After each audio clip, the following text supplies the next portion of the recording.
जी अस्सलाम वालेकुम रहमतुल्लाहि व बरकातुहू। उम्मीद करता हूँ कि आप लोग खैरियत से होंगे, खुश होंगे, महफूज होंगे। अल्लाह पाक आपको सलामत रखे, अल्लाह पाक आपको कामयाबी कामानी से नवाजे। आज हमारे पास टॉपिक है area under speed time graph का।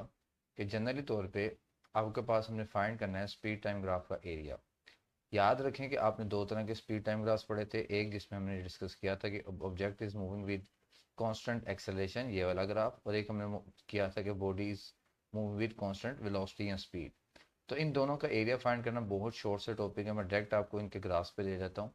अब देखिए आपके पास ये जो ग्राफ है जनरली तौर पे ये वाला, इस ग्राफ में एक्चुअली तौर पे हमारे पास जो पॉइंट है, मैं इसको थोड़ा सा अपना पॉइंटर ऑन कर लूँ ताकि आपको इजीली समझा सकूँ।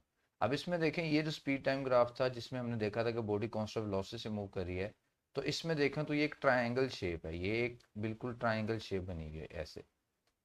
तो आपको पता है एरिया ऑफ ट्राइंगल निकालने का फॉर्मूला होता है length into width. That's why the reason उसे यहाँ पे आपके पास देखें लिखा था area is shown in figure 2.23 and is equals to V into T. कि ये जो एरिया आपके पास है ये वी इंटू टी आएगा क्योंकि लेंथ इंटू विड्थ आपके पास फॉर्मूला होता है।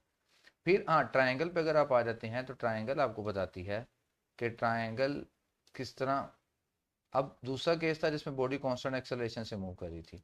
अब बॉडी कांस्टेंट एक्सेलरेशन से मूव कर रही है तो ये बॉडी एक ट्रायंगल बना रही है, ये एक कंप्लीट ट्रायंगल है, राइट एंगल ट्रायंगल जिसको मैं कह सकता हूँ।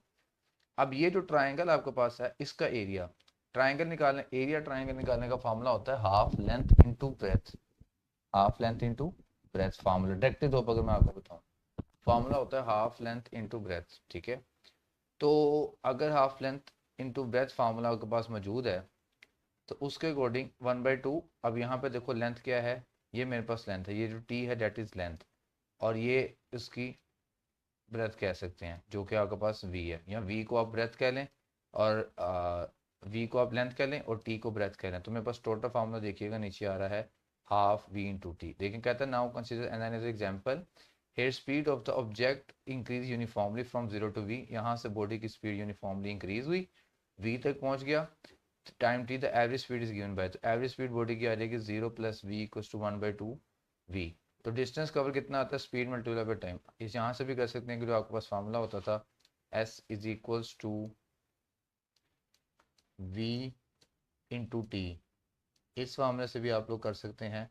ये जो v आपने एवरेज वेलोसिटी यहाँ पे निकाल ली कि बॉडी की स्टार्टिंग वेलोसिटी 0 थी, जब बॉडी मैक्सिमम पॉइंट पे पहुंची उसकी वेलोसिटी v होगी, तो 0 + v/2 हाफ v आपके पास क्वेश्चन आ गया आंसर।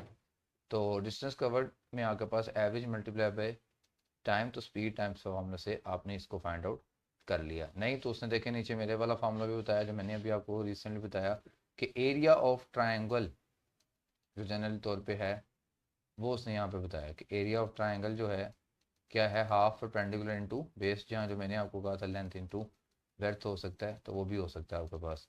तो ये वाला फार्मूला भी आप यूज़ करके लिख सकते हैं, आपको न्यूमेरिकल्स में यूज़ करना पड़ेगा या आपको क्वेश्चन में पूछा जा सकता है। तो इस क्वेश्चन को यहाँ पे हमारे पास ये जो टॉपिक है वो सम अप हो जाता है कि आप कैसे किसी भी उसका एरिया फाइंड आउट कर सकते हैं स्पीड टाइम ग्राफ्स के लिहाज से। फिर उसके बाद मेरे पास क्या था, वो set that is numerically equal to the distance covered by an object.